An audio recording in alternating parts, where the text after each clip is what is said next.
होनहार नौजवान विधायक भी हैं और आज के दिन हमारे लोकसभा के प्रत्याशी भी हैं, छोटे भाई वरुण चौधरी जी। हमारे साथ हरियाणा कांग्रेस के कार्यकारी अध्यक्ष भाई रामकिशन जी गुर्जर, यहाँ से हमारे बहुत ही लोकप्रिय विधायक भाई प्रदीप चौधरी जी, हमारी सढौर से विधायक बहन रेणु बाला जी, नारायणगढ़ से हमारी विधायक बहन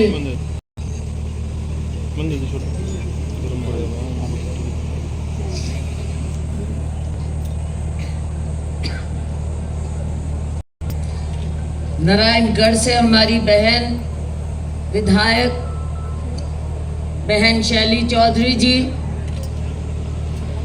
मंचासीन हमारे सभी सम्माननीय साथीगण अकरम भाई,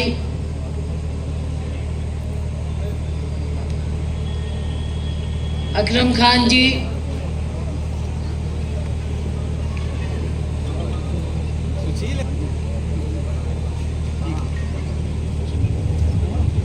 हमारे भाई डिप्टी सीएम चंद्रमोहन जी, जिनकी ना केवल यहाँ पर लेकिन हिसार और सिरसा में भी उतनी ही इनकी मांग है, तो मैं आपसे गौरव करके इनको बीच बीच में ले जाती हूँ। बल्कि इनके बारे में तो कहूँगी कि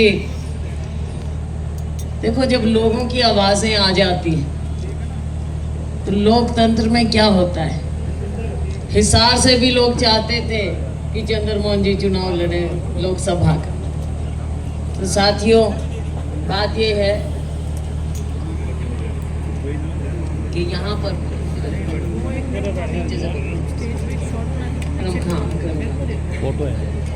फोटो है साथियों, बात ये है कि जब लोगों की आवाज उठे, यहाँ उपस्थित मंचासीन सभी हमारे सम्मानित साथीगण, हमारे सम्मानित बुजुर्गों, मेरी प्यारी बहनों, हमारे साथी, लोकतंत्र में सबसे ज्यादा अहमियत क्या रखता है?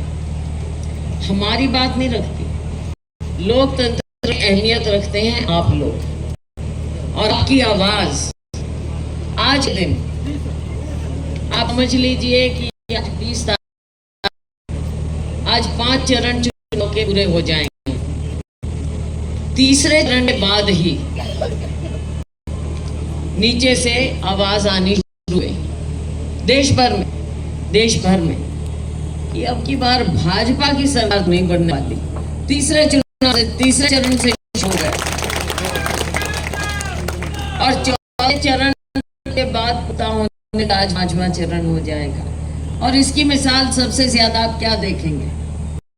आप देखेंगे माननीय प्रधानमंत्री जी के भाषण, वहां से साफ नजर आ जाता है इनके तो पांव के नीचे से जमीन खिसक गई है, अब कुछ बचा नहीं है, केवल अपने फूल उठाकर घूम रहे हैं, तो भी मंचों गिर जाते हैं।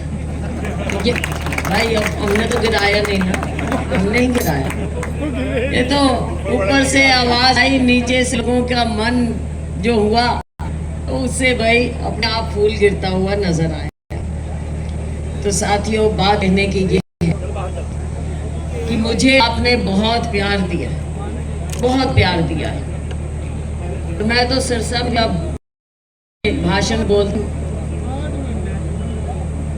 कि सबसे पहले सिरसा ने मुझे हरियाणा में सबसे ज्यादा बहुमत से जीत के भेजा था, जब मैं ले जीती थी 91 में। उसके बाद अंबाला में 2004 में सबसे ज्यादा बहुमत से आप लोगों ने मुझे। तो साथियों, उस समय क्या हुआ, मैं नहीं थी, लेकिन आप लोगों ने इतना भर के प्यार मुझे दिया। और पिछले 20 साल से भी साथी आपकी बात में। और उस चुनाव में जब मेरा नतीजा रहा था 1 लाख तक बढ़त हो गई तो साथी कहने लगे जुलूस निकालने, तो मैंने कहा थोड़ा सा रुक जाओ। 20 लाख हो गया, जुलूस निकाले, मैं कहा थोड़ा सा रुक जाओ। 1.5 लाख हो गया जी, मैं अच्छा चलो निकाल। हम जुलूस निकालने लगे, सब साथ थे, जुलूस निकालने लगे, अपने आगे बीच में पहुंचे क्योंकि कैंड निकल कर जा रहे थे। जी आप तो समझो 2 लाख क्रॉस कर गए। तो मैं कह भाई बहुत अच्छी बात है, लोगों का इतना प्यार, कहते जी आप नहीं जीत रहे, आप सरकार बन रही है। तो आज के हालात मुझे वही नजर आ रहे हैं, हम ना केवल जीत रहे हैं लेकिन सरकार भी बनेगी अपनी केंद्र में, आप देख लेना। और उसके बाद हरियाणा में भी बनेगी। तो हमको पूरी तैयारी करनी है साथियों, आज नहीं रखनी है। केंद्र की सरकार को आपने देखा, मोदी जी को देखा, तो भी क्या कभी मंगलसूत्र पर आ गए, कभी भैंसों पे आ गए, 2 भैंस होंगी, ये कांग्रेस ले जाएगी छीन के। तो भाई ऐसी बात समझ में तो आती है। तो देखो बीजेपी का मतलब ही झूठी पार्टी, जुमलेबाज पार्टी, ये सब चल रहा है, लोग आ देते हैं। साथियों केंद्र की सरकार जाएगी क्यों नहीं, गरीब को नहीं पूछा, नागरिक को नहीं पूछा, हमारे दुकानदार का काम ठप कर दिया, सारा दिन रहते हैं ग्राहकों के इंतजार में। किसान दुखी, गरीब दुखी, मजदूर को काम नहीं, किसी मजदूरों को तो काम ही नहीं मिल रहा है आज के दिन, नौकरियां खत्म कर दी हैं तो कुछ मिल रहा। साथियों आज के दिन जो ये आवाज नीचे से उठने लगा है, हाँ व्यापारी वेले बैठे हैं। तो साथियों जब ऐसे हालात हो जाएं तो लोग तो मन बनाते हैं, अब लोगों का मन बन गया। रही बात अंबाला की, अंबाला संसदीय क्षेत्र की, तो साथियों जब दिक्कतों की बात आई तो आप लोगों को इतना प्यार मुझे मिला है, मेरे पास तो शब्द नहीं है, और मैं वैसे भी जिंदगी भर आपका कर्ज नहीं उतार पाऊंगी। जो मुझसे होगा, मैं कहीं भी हूँ, आप लोगों का हक मेरे ऊपर उतना ही रहेगा, उतना ही। तो साथियों आज हम आए हैं आपके बीच में वोट मांगने की। सिरा से मैं लड़ रही हूँ और यहाँ से पार्टी ने मौका दिया, क्या कुछ नहीं दिया, अध्यक्षता दी, सब कुछ दिया, कैंडिडेट बनाया, अब वो बीजेपी में चले गए, पार्टी को कमजोर करने लगे। तो साथियों पार्टी को कमजोर कैसे होने दें। पार्टी का फैसला हुआ हाईकमांड का कि मैं सिरसा में जाऊं और पार्टी को फिर से मजबूत करूं। वहाँ भी लोगों का प्यार है, यहाँ भी लोगों का प्यार है। अब मेरे लिए तो बहुत मुश्किल हो गया, किस तरफ जाऊं।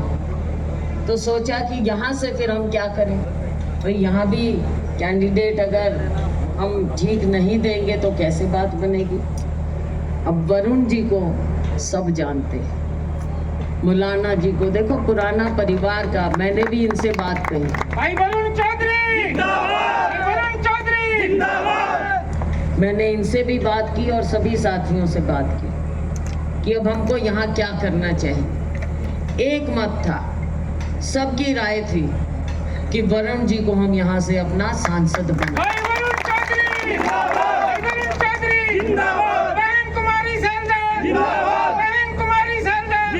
हमें लगा कि पार्टी की मजबूती भी बहुत जरूरी है।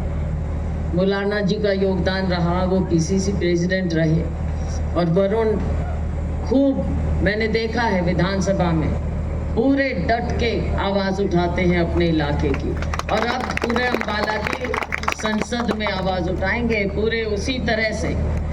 तो साथियों इससे ज्यादा क्या चाहिए किसी को। सांसद आपका हो, और अब एक नहीं आपको तो 2-2 सांसद मिल जाएंगे। हमारे सभी साथी लगे हुए हैं, दिन रात लगे हुए हैं इनके चुनाव। तो साथियों ये सब बातें हैं। अब देखो 2-3 बात और कहूँगी।